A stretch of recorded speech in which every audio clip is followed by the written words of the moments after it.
Bismillahirrahmanirrahim.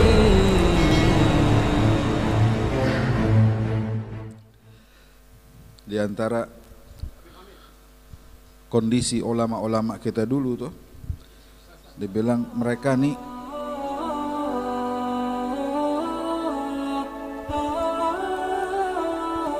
mereka ini nggak pernah lengah, selalu dalam keadaan siaga. Siaga atas apa? Atas iblis. Karena yang paling pengen setiap manusia masuk neraka tuh ya dia. Ya. Yang paling pengen manusia masuk neraka ya iblis. Iblis dan rombongan-rombongannya dia. Kerjaannya tuh pengen masukin orang neraka. Masalahnya kalau kita ribut sama orang, kelihatan orangnya, apalagi gede badannya. Tuh kan. Tapi kalau sama iblis kita kagak lihat. Kagak kelihatan.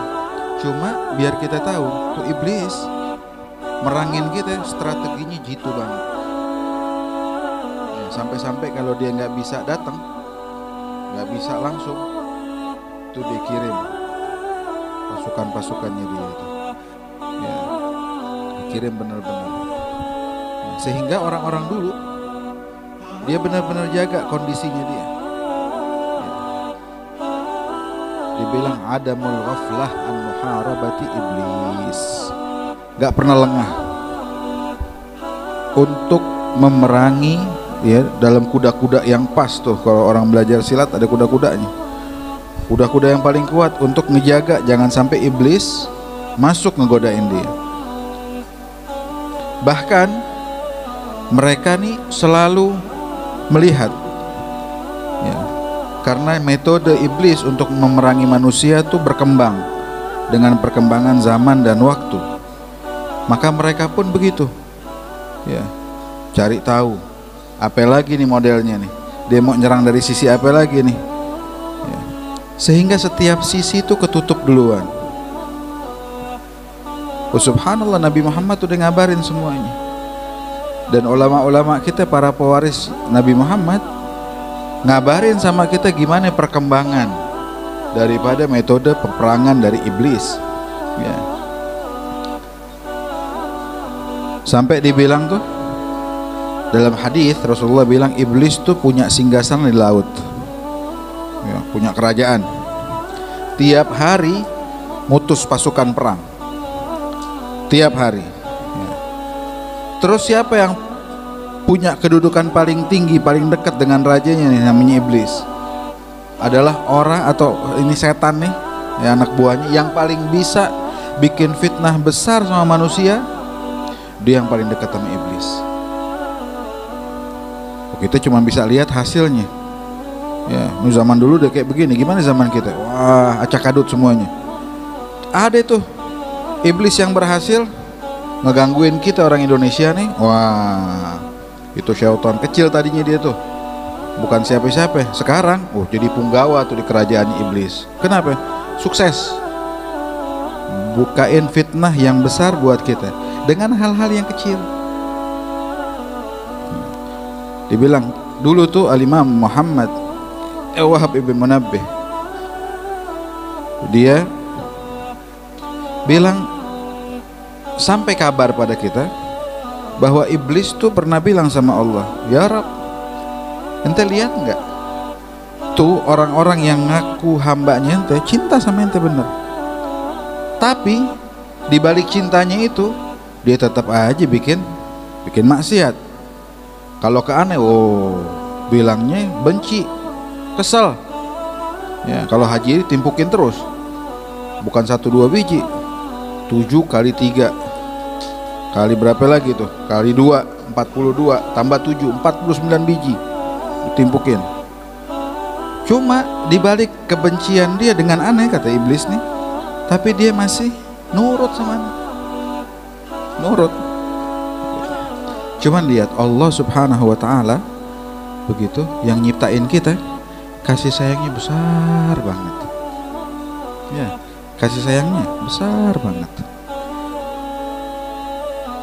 Allah bilang kepada iblis, ya, itu orang yang bikin maksiat terus sama saya, tapi dia punya kecintaan dengan saya, ana ampunin terus dia. Dan orang yang benci sama ente ya iblis, terus masih nurut, tapi benci, ya, ana kasih ampunan terus. Kenapa? Sebab dia walaupun ikut sama ente, tapi dia benci sama ente.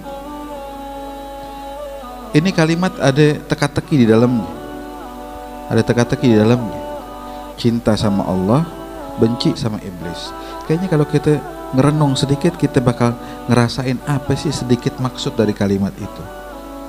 Kita manusia pasti ada kepleset-keplesetnya tuh, ya, pasti ada kepleset-keplesetnya. Makanya nafsunya kita tuh terbagi-bagi dari amarah bisu, lawama, ini itu sampai mutmainnah dan seterusnya. Sehingga orang-orang tersebut, naam, dia bikin maksiat, dia bikin salah. Karena terkadang ketaatan orang-orang yang besar, ya,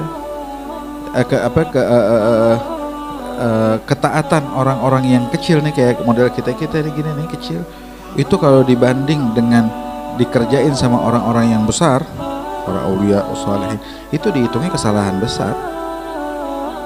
Ya, dibilang apa? Ta'atul abad ma'asiyatul mugarrabin, kata begitu. Hasanatul abrar sayyiatul mugarrabin, gitu. Baik, tapi kalau ditinjau dari orang-orang yang top, ini ada kekurangan, nggak pantas, ya, gitu. Tapi lihat Allah masih terus. Al-Imam Fudail bin Iyad katanya, dia bilang iblis tuh kalau mau nyaplok orang, ya, caranya 3. Ada yang bilang caranya 4, caranya 3. Yang pertama apa? Bakal dibikin tuh orang merasa apa ya, wah dengan dirinya sendiri, ya, wah dengan dirinya sendiri.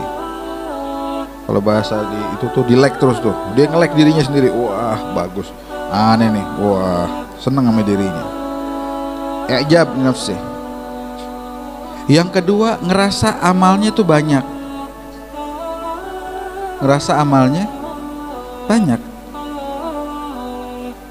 ya, istiksaruhu amaluh, ngerasa amalnya banyak. Walaupun banyak, tapi ketika dia ngerasa banyak, masalah nih, gangguan udah masuk, udah kecaplok tuh. Yang ketiga apa? Yang ketiga dibilang apa namanya, lupa ame dosa, lupa ame salah, ya, lupa ame salah. Karena kemarin lagi ngaji tuh, bukan ngaji, main ke rumah orang, lagi ada perkumpulan dia. Ada orang tua satu berdiri, umurnya 77 tahun. Berdiri, udah selesai, udah lagi kita mau makan, dia berdiri. Dia berdiri, dia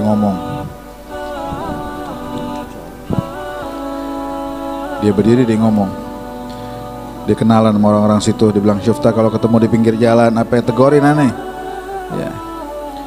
Terus dia bilang, "Beb, doain, aneh ini tiap hari jadi nggak bisa ngelangkah mikirin dosa yang udah pernah aneh bikin sebelum-sebelumnya."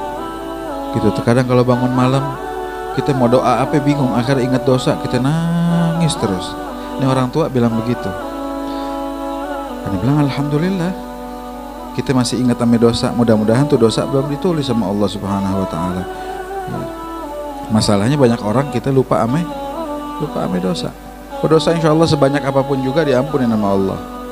Begitu. Hatta orang dosa syirik, kalau dia tobat, emang nggak diampunin apa? Diampunin sama Allah Subhanahu wa taala. Begitu. Nggak pernah dibuang sama Allah. Yang keempat tuh kenyang. Nah lo, biasanya orang kalau kenyang badannya gede. Ya. Tapi enggak juga. Ada orang para aulia sholihin diriwayatin perutnya tuh buncit. Ya, perutnya buncit. Bukan karena makanan, tapi karena mahabbah. Diriwayatin Sayyidi Abdurrahman As-Saqafi Muhammad Dawilah, perutnya buncit. Padahal makannya dia enggak banyak.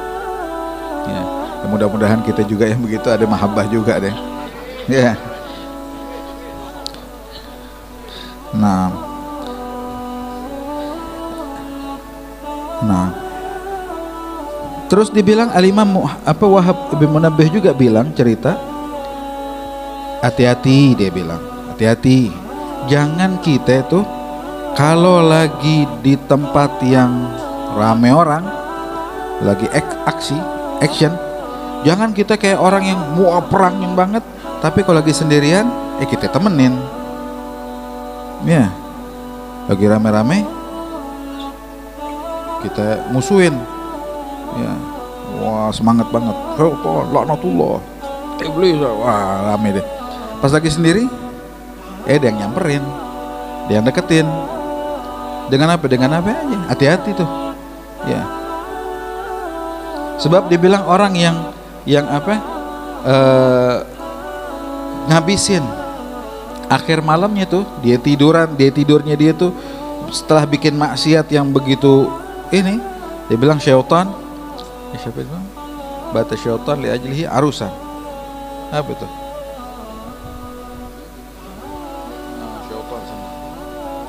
Wah, di balik itu syaitan nih seneng banget tuh, kayak orang habis pengantin. Pengantin seneng nggak? Oh, kencang dengan nyaut belakang. Seneng lagi pengantin. Syaitan seneng, kenapa? Ketika dia goal untuk gangguin manusia, dia dapat kedudukan dari rajanya. Nah, Al-Imam Muhammad bin Wasi', dia pernah mau ke masjid, kondisi lagi musim dingin, gelap, dia lagi siap-siap, lagi duduk-duduk di pinggir rumahnya mau ke masjid. Oh, subhanallah, ada satu orang tua lewat situ ngajakin bareng, lagi bawa lampu petromak, jalan berdua, ya, jalan berdua, dituntun, diliatin, jadi kelihatan tuh mau ke masjid. Akhirnya subhanallah, ada orang perempuan lagi buka jendela, ngelihat kondisi kayak begitu, dimaki nih, Muhammad bin Wasi' dimaki. Dia bilang, anak muda macam apa tuh ngebudakin orang tua, bawain petromak buat nganterin dia ke masjid. Orang model apa kayak begitu? Akhirnya nengok nih Imam Muhammad bin Wasi', nengok, dia bilang, biarin. Ini makhluk yang emang udah sial, biarin sial terus. Begitu biarin, anterin aneh sampai ke masjid. Akhirnya iblis ngerasa, wah ketahuan penyamarannya. Begitu akhirnya dimatiin tuh lampu media, dia kabur tuh iblisnya. Kan Sayyidi Abdullah bin Abi Bakar al-Idrus di masa tersebut masih muda beliau, ketika mau diangkat menjadi Nagib al-Alawiyin. Bingung, dulu tuh ada Nagib al-Alawiyin di Hadramut, semuanya siapa imamnya, siapa pimpinannya. Begitu.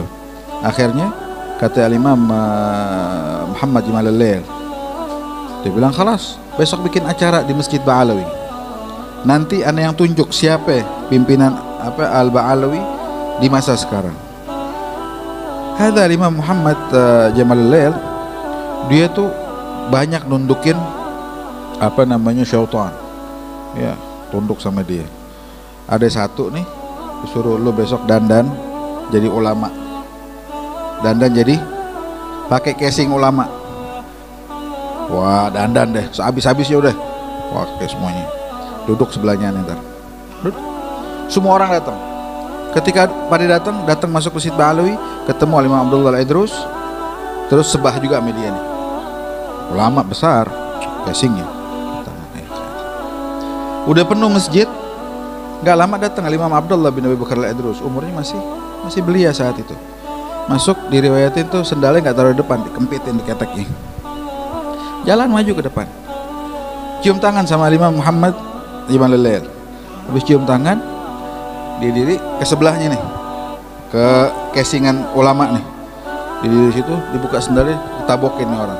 Bilang, "Khruj anta ya adu Allah." Begitu, ngibrit nih orang. Gitu. Terus akhirnya, kapan mulai acara? Udah selesai acaranya. Ini dia nih, Nagib Alawiyin. Ente orang nggak tahu tuh syaitan. Begitu, dia yang tahu. Khalas, dia jadi Nagib Alawiyin. Al-Imam Junaid, ya, itu pernah dapat pembantu. Berapa lama dia ngebantuin? 20 tahun. 20 tahun ngebantuin Al-Imam Muhammad Al-Junaid. Sampai satu masa nih pembantu ngomong, pembantu nih udah sumpek, udah mau keluar dari situ deh. Akhirnya dia ngomong, ente nggak kenalannya apa? Kata pembantunya nih. Dia bilang, aneh kenal dari mulai ente masuk ke tempat aneh kenal ente iblis. Dari mulai datang aneh tahu. Cuma ente bantuin, ayo nggak apa-apa bantuin, bagus bantuin aneh. Begitu. Enak banget kan kalau orang yang ngerti tentang hal itu, cuman nggak semuanya ngerti. Maka dari itu apa namanya? Bagaimana kita ini? Kita benar-benar mau siap siaga untuk itu. Godaannya banyak banget. Sampai dia bilang, ya Junaid, emang seumurnya ente nih selama ini siapa kira-kira nih orang nih, ente ini jago banget ngerti aneh ini iblis, ente top berarti. Ada nggak orang yang di bawahnya ente? Ada nggak orang yang di bawahnya? Maksudnya yang nggak ngerti kalau aneh ini iblis? Ada nggak yang wah tambah dimaki? Dia bilang, lu mau kenain gue dari sini kagak bisa, keluar sono. Kalau kita kira-kira gimana? Wah, yang gue yang bisa lihat, yang lain kagak bisa. Aneh yang paling tinggi. Nah, kena. Begitu. Karena Imam apa? Sahibul madhab, Imam madhab, Imam Ahmad bin Hanbal. Kita gini, la ilaha illallah. Dia nyautin la. Bingung nih murid-murid nih. Kalau meninggal habis ngomong la begini gawat. Orang taunya su'ul khatimah ntar. Subhanallah sadar dari apa? Dari sekaratnya. Ditanya, ya Imam, kenapa ente kita talgini la ilaha illallah? Dia bilang la. Bilang enggak, aneh nggak ngomong sama ente. Habis iblis datang sama aneh. Bilang, ya Ahmad, ente udah menang dari aneh. Aneh ngaku kalah, ente menang. Aneh bilang, lah, belum. Aneh belum menang dari ente. Gitu. Kenapa? Maksudnya iblis biar aneh ngerasa, wah, gue udah menang dari syaitan. Kena di situ juga. Kenapa jadi ijab? Merasa dirinya tuh bisa ngerjain sesuatu yang besar. Bayangin tuh bahwa siap siagaan kita untuk berperang dengan iblis harus kita siapin sampai kita meninggal dunia baru beres. Pertanyaannya dari sebagian yang kita baca nih, kita sekarang nih persiapan kita nih tiap hari tuh kemarin apa aja tuh? Terkadang godaannya zaman sekarang kayak tadi Anda bilang itu berkembang, bertransformasi. Ya, zaman sekarang godaannya bukan dari apa-apa lagi, ini dari ginian kita nih. Ya, ada berita, ada apa lagi lah. Terkadang nggak tahu apa muncul iklan, muncul ini, muncul itu. Walhasil, ya, nggak ada godaan semuanya. Gimana kita tuh? Ya, belum lagi kalau ngeliat apa-apa, wah berita fitnah ini ada pancingan dari iblis. Gimana kondisinya di kita? Ya, nah mungkin ada orang sebagian terkena fitnah, kita bilang, wah syukur loh. Kalau kena kita, untung gua gak kena. Hati-hati. Ya, paling selamat orang yang ngerasa dirinya itu paling hancurnya orang. Makanya ulama kita kayak begitu tuh ungkapan-ungkapannya, coba diperiksa. Itu ngerasa dirinya yang paling nggak punya apa-apa, ngerasa dirinya nggak bisa, nggak punya kekuatan. Ada Imam Muhammad Jamalalail itu dia punya kebun korma gede banget. Iblis datang kayak tadi ke Junaid. Iblis datang jadi tukang siram pohon, ngurusin pohonnya puluhan tahun. Datang temannya satu, dia bilang, ya Habib, ente nggak kenal dia apa? Sampai bisik-bisik. Ini syaitan dari sana udah ngeliatin, ngapain bisik-bisik nih dua orang? Ente nggak kenal dia apa? Bilang lah, dari awal anda tahu. Begitu, kalau dia kerja, mumpung anda balas nggak bayar, kalau dia kerja mana? Begitu. Ya Rab, mudah-mudahan kita dikasih sama Allah tuh apa ya? Bisa berpikir sekian kali. Walaupun kita juga ogah juga, ngelihat iblis juga ogah, ngelihat syaitan juga ogah. Ya, ada kain putih kita ngibrit, apalagi kalau kita ngelihat bener-beneran. Ya, begitu. Mudah-mudahan kita dikasih apa ya, penjagaan dari Allah biar bisa apa-apa itu mikir sekian kali sehingga kita bisa ngejaga dirinya kita. Amin ya rabbal alamin. Ilzam bab rabbak watruk kull dun was'alhu as-salama min dar al-futun.